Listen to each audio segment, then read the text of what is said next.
warahmatullahi wabarakatuh. Waalaikumsalam warahmatullahi wabarakatuh. Perkenalkan, nama saya Dewi Aulia. Saya mahasiswa Universitas Pelita Bangsa, Fakultas Ekonomi dan Bisnis, Prodi Bisnis Digital. Di sini saya akan membahas sedikit tentang strategi promosi efektif di era digital.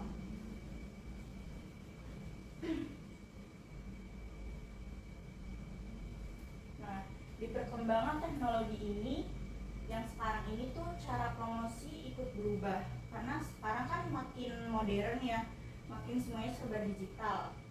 Promosi nggak cuma ngandelin cara yang lama. Kalau yang lama kan kayak lisan-lisan, jadi kayak promosinya langsung kan. Kalau sekarang tuh kayak udah bisa lewat media sosial, internet. Digital promotion jadi solusi karena lebih fleksibel, jangkauannya pun luas, dan hasilnya bisa diukur. Jangkanya tuh bisa panjang atau pendek, itu bisa diukur gitu. Next. Nah, strategi promosi digital sendiri itu adalah cara yang dirancang perusahaan buat mengenalin dan nawarin produk lewat media digital atau media sosial, apapun itu ya guys, seperti TikTok, Instagram, atau Shopee Live gitu bisa. Tujuannya bukan cuma biar produk dikenal, tapi juga supaya konsumen tertarik, percaya, dan akhirnya beli. Next.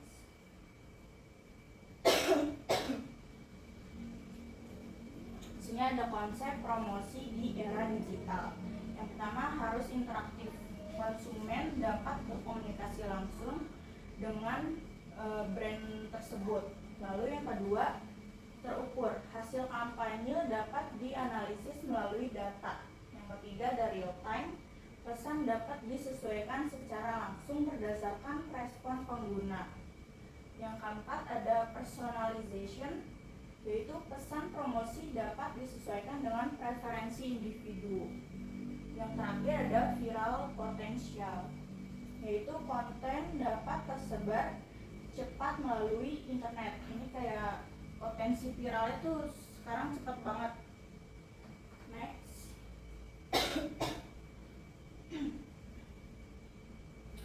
Nah, di sini ada bentuk dan metode promosi digital. Yang pertama ada search engine optimization, yaitu SEO. Yang kedua, social media marketing, SMM. Yang ketiga ada content marketing. Yang keempat ada influencer marketing. Yang kelima ada email marketing. Yang keenam ada paid advertising, yaitu iklan berbayar. Next ada keunggulan dan kendala promosi digital. Nah, yang pertama, keunggulannya itu ada jangkauannya luas tanpa batas geografis. Yang kedua, biaya lebih fleksibel dan efisien. Yang ketiga, dapat menargetkan audiens secara spesifik. Yang keempat, komunikasi dua arah antara konsumen dan brand. Lalu yang kelima, hasil dapat diukur melalui data dan analitik. Jadi datanya nanti bisa dianalisis secara terarah ya guys gitu. Lalu kendalanya, yang pertama, persaingan konten yang sangat tinggi. Yang kedua, perubahan algoritma media sosial yang cepat. Yang ketiga, risiko komentar negatif dan reputasi brand. Yang keempat, ketergantungan pada teknologi dan platform digital. Yang kelima, yang terakhir, perlunya skill digital dan kreativitas dalam penyajian konten. Next.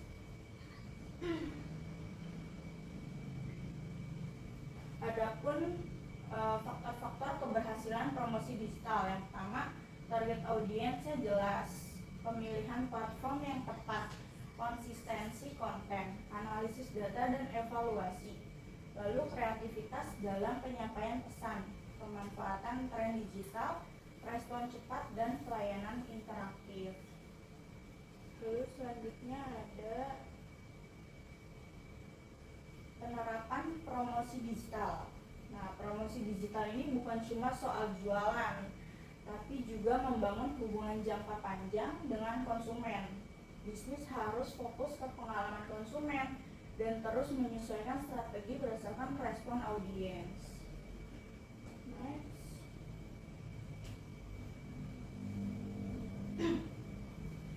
Lalu ada analisis media promosi digital.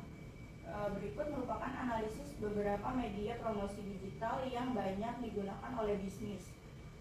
Yang pertama, media sosial itu keunggulan utamanya. Media sosial adalah sifatnya yang visual, interaktif, dan mudah dibagikan sehingga cocok untuk meningkatkan brand awareness dan loyalty. Lalu ada website dan SEO. Melalui optimasi mesin pencarian, yaitu SEO, website dapat muncul di peringkat atas Google, meningkatkan peluang dikunjungi konsumen yang sedang mencari produk atau layanan. Lalu ada influencer marketing, kolaborasi dengan influencer yang relevan dengan target pasar dan dapat meningkatkan kepercayaan konsumen dan memperkuat citra merek. Lalu ada iklan digital, yaitu beberapa iklan berbayar memungkinkan bisnis menentukan target spesifik berdasarkan usia, lokasi, minat, hingga perilaku pengguna. Selanjutnya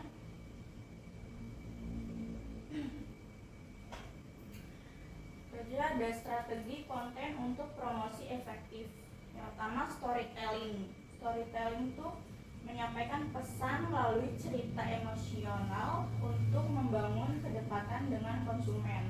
Lalu yang kedua ada user generated content atau UGC, yaitu menggunakan konten yang dibuat pengguna seperti review foto, video, atau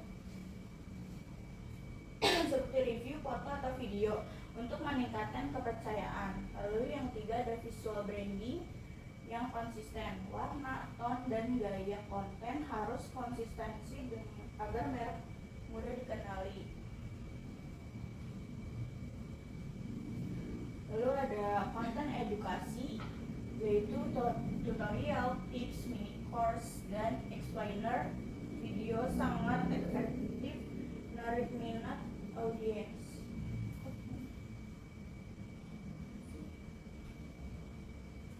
Lalu ada soft selling dan hard selling, menggabungkan promosi langsung dengan konten non penjualan untuk menjaga minat audiens.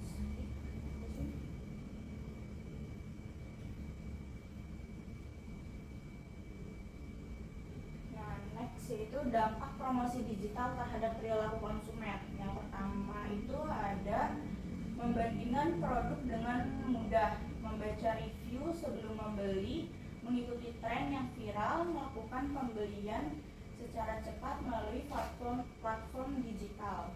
Nah, digital marketing juga mendorong perilaku pembelian impulsif karena iklan yang personal dan muncul pada waktu yang tepat. Next.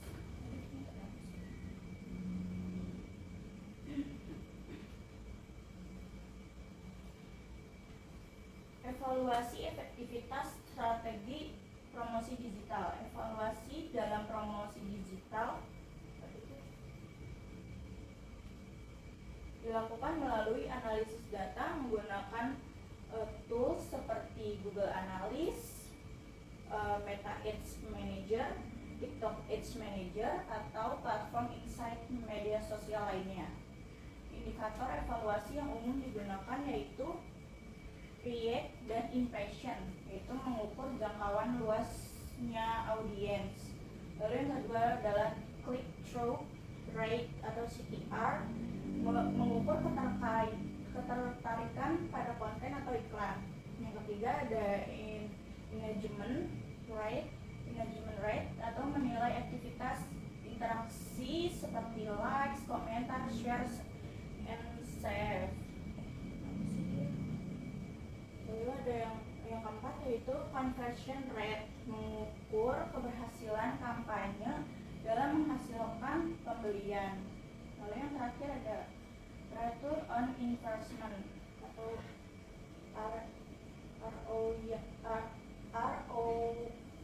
ROI.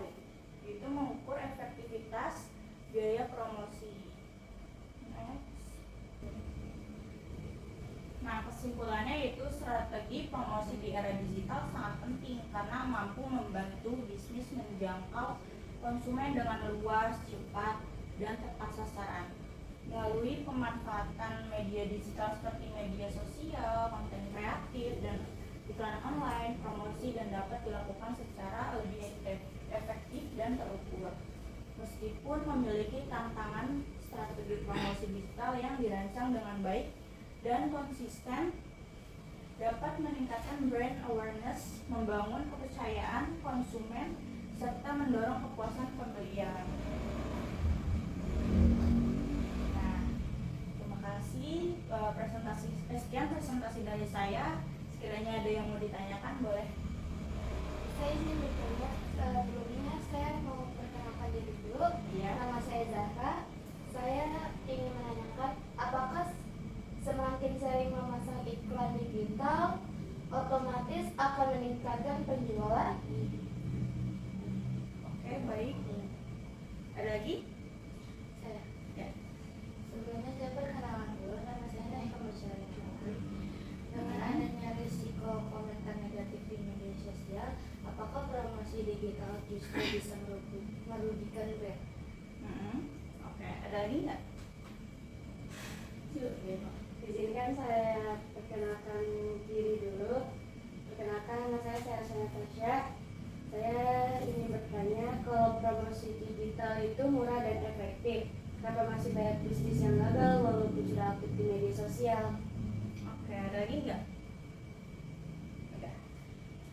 Izin menjawab ya. Dari yang pertama, pertanyaannya tadi apa? Apakah semakin sering memasang iklan digital otomatis akan meningkatkan penjualan? Ya.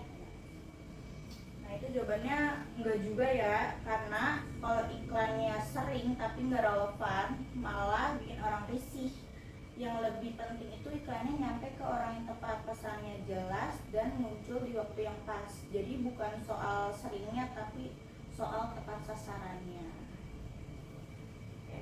Lalu tadi yang kedua, dengan adanya resiko komentar negatif di media sosial, apakah promosi digital justru bisa merugikan brand? Jawabannya itu bisa merugikan, karena kalau brandnya itu diabaikan.